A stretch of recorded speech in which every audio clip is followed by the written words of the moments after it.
It's Sunday morning and I've come over to do the regular draining of the pressure accumulator, and normally I'd also start the Genset for a weekly run, but since I was running it a couple of nights ago for quite some time, I don't feel the need to do that today. But what I will do is I'll check the fuel.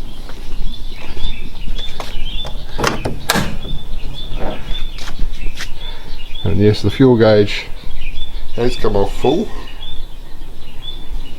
so it appears that he's actually working, but I don't feel I need to top it up at that level.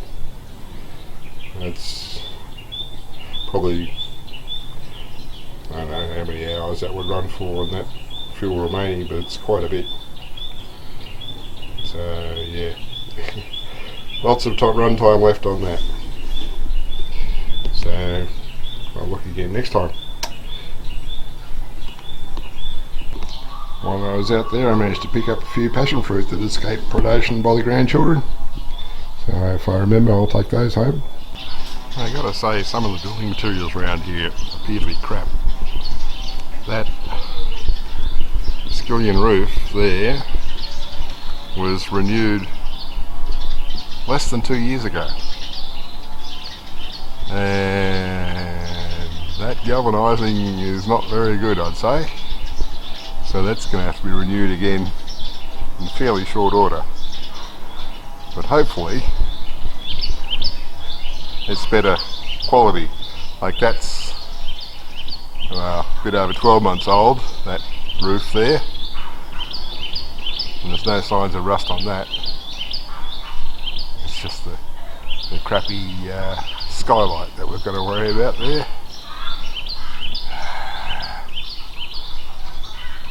Hopefully we can get something better for that. I don't want to have to renew that every 6 months. The recliner mechanism on my chair in the lounge room has been acting up lately. Normally you push down with your feet on the footrest and it swings back in the upright position, the back of it, and then it locks in the upright position. Currently it doesn't really want to lock easily. I have to push back hard, get it to the point where it almost locks, and then use the lever to get it to the last little bit. So the other day I tipped the chair over to have a look underneath it to see what I could see, and first thing I found was this broken bolt. So that was just lying on the floor underneath the chair, and I spent quite some time trying to figure out where the hell that had come from. Haven't found it yet, but I do have a replacement bolt that I located over in the shed. Why aren't we auto-focusing? Yeah, so I have a bolt to put in its place if I find out where it goes. So I might have another look at another day. And we know now that this washing machine from Melbourne is beyond repair. The guys who come and service the AC units periodically, they were here yesterday and they had a look at it, and no, its control board's gone. And two problems with that: firstly, they're unavailable, and secondly, if they were available, they would cost more than one of these machines. So that machine's likely to go to recycle. If you look up Marty T on YouTube, he's a New Zealander who takes the motors from these old Fisher and Paykel machines and turns them into generators, and he's actually set up himself a hydroelectric power system on his country block. So don't think that's going to happen here. But when they were working on this yesterday, suddenly the power in my lounge room went off. Like, what? Just dead. And I emerged from the lounge room and power was on elsewhere in the house. So it turns out that the lounge room is on circuit 5B. Out here we're on circuit 5C. So 5C, 5B, RCD. So they'd done something in their poking around that caused this circuit to say, whoa, this is not good, and this thing kicked out, so I took out 5B with it. But oh well, easily rectified. But I told them, yeah, that probably saved your life, or at least a bad electric shock. I don't think they understood me. Never mind. One of the other things that happened yesterday was my white spray paint turned up, so that got a coat. I'll get another coat before I go back to the house. But the Solar Power Indonesia engineer, Thomas, was sort of trying to do some troubleshooting on this thing yesterday, and what he had me do was go and put the Genset on auto and then come in and use this to start the Genset, which worked fine. It started up, and then use that again to stop it. So that sort of says, okay, it's turned off at this end, but it gives it a 2-minute cool down period, which is a good way to go. And after the 2 minutes it shut down. So that would be all good, except for the fact that if you leave it on automatic, it periodically does a start and stop cycle randomly. And in his diagnostics he said that he found an error code that said that there might be a problem with capacitors in this unit. So he's sent off the diagnostics to Selectronic in Australia to see what they can tell him. But hopefully it's not electrolytic capacitors, because they have a lifetime that depends on temperature. Now this is comfortably warm. The unit over at the house is uncomfortably warm, as in you can't keep your hand on it. It's at 55 degrees. So I'm hoping the one at the house has not got electrolytic capacitors in it. But regardless of the problem with this one, he says that it's still under warranty, so any repairs will be fixed under warranty, which is just as well, because these are damned expensive units. Alright, that's another coat. Time to head back home. There was more rain yesterday, and the tank of course has overflowed again. So it's carried some of the debris across to the lip of this edge here. The screen on the tank is actually lying, or is fixed in horizontally. I had designed it so that would be angled so that debris would be washed off it. But that didn't happen. But as it turns out, when the tank fills up, stuff floats away towards the drain anyway. So I guess we can get away with that. A few more cracks are leaking with a bit more pressure on the tank. There's quite a series of leaks along the back here. Hopefully the calcium build up will come out of the concrete and seal up the cracks. I mentioned it rained yesterday, and the weather station reported that it was a total of 32.31 millimetres. 32.51.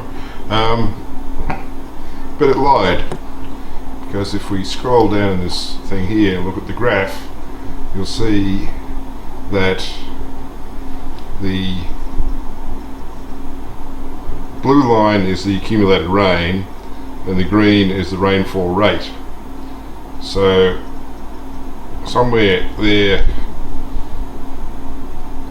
at that point there, it decided, okay, I want to say there's 15.7 millimetres of rain, but there was no rainfall rate at that time. So that was just instantaneous jump, and that means that there was a reporting glitch from the weather station. So what I've got to do is subtract 15.7 from the total of 32.51. Actually, it might have been more for the day. I'm going to update just to be sure.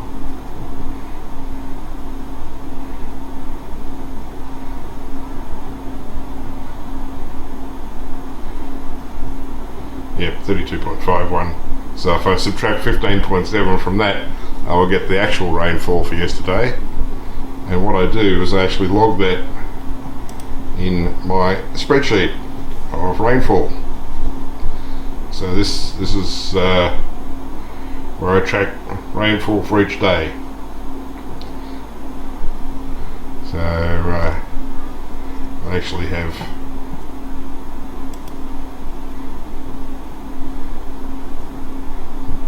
this is by year, so I've got it set out to go to 2028 currently, but that gives me the millimeters per month cumulative for the year.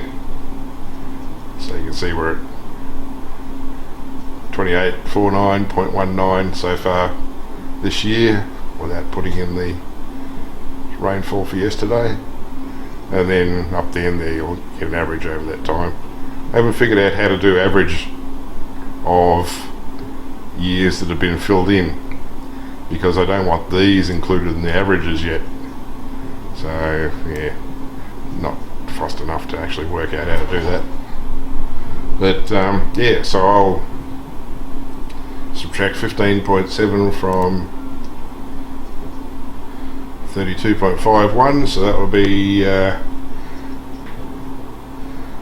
5.7 from 22.51, so 0.7 from 17.51, so 16.81. Okay, 16.81 it is. Tell me if I'm wrong. So yesterday was the 8th, I think. 7th, okay. So down here on the 7th, what did I say it was? 16.81. I shall feed that in and save this away. Jabida and Dadang went to Palembang this morning and bought some materials to replace the broken plastic up top. So this stuff at least should be UV resistant, because it's meant as roofing, exposed to the sun. So just got to make it fit in that gap. Now whether they, well, cutting it horizontally, so I mean cutting it so it runs that way isn't going to work out very well. You need to cut it so that those ribs are going to run vertically, if that's going to fit properly. But yeah, that should be a better material. And Jabida says the man who does this stuff is going to be here on Sunday to work on that and a few other things. Hopefully there's enough of that material to reclad the lower level on the tank stand, because you can see where the metal strips are across around the edges of those openings on the lower side. It used to be closed in with plastic. So if there's not enough materials, I suggest we go and buy more. It's Thursday and we're heading off to Serang to do more visa stuff. This time we're going for a 5-year visa, which you're entitled to do after having 3 1-year visas. 2.5 hours and 80 kilometres later, here we are at the immigration office in Serang. So now we have a nightmare of paperwork to fill out. So it's a bit over half an hour later and we're heading out. We've done paperwork.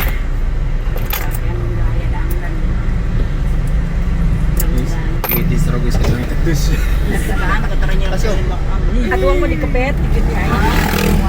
we've done paperwork, so now I have to wait for a WhatsApp message saying that it's got billing information, and then go to a bank, pay that money, then we'll get an email saying okay, we're good to come back to do the biometric stuff, which means we've got to have another trip probably tomorrow. So it's not delightful, but yeah, that's what happens. Thought half an hour sounded short. I did my sums again, it was actually an hour and a half. So now we're off to lunch at Sari Banten, my favourite restaurant in Serang, for some tom yum. you'll see shortly. Here we go, Tom Yum. Every time I come here I look carefully at the menu to see if there's anything else I want, and I always end up with Tom Yum. And so does Jabota, and so does Titin. The Tom Yum here is good. Well, that's yeah, so that's been demolished.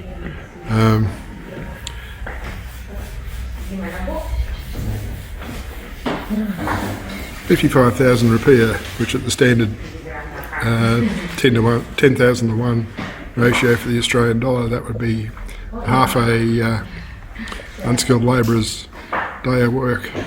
So cheap by Australian standards, expensive by Indonesian standards. We have takeaway to go back to Bakung, so it'll be dinner tonight for us and a whole bunch of other people. And here we are several hours later, just about home. Just a bit of a turn to the right here shortly.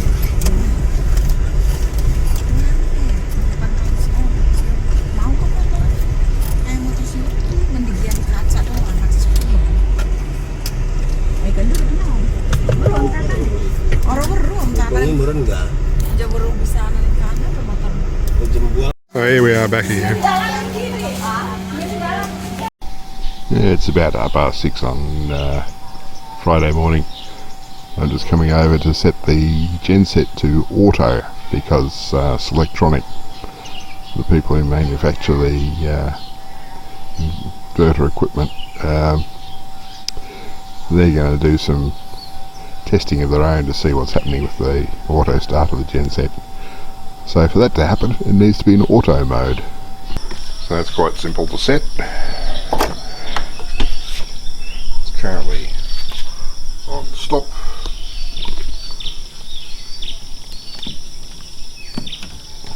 It's now on auto.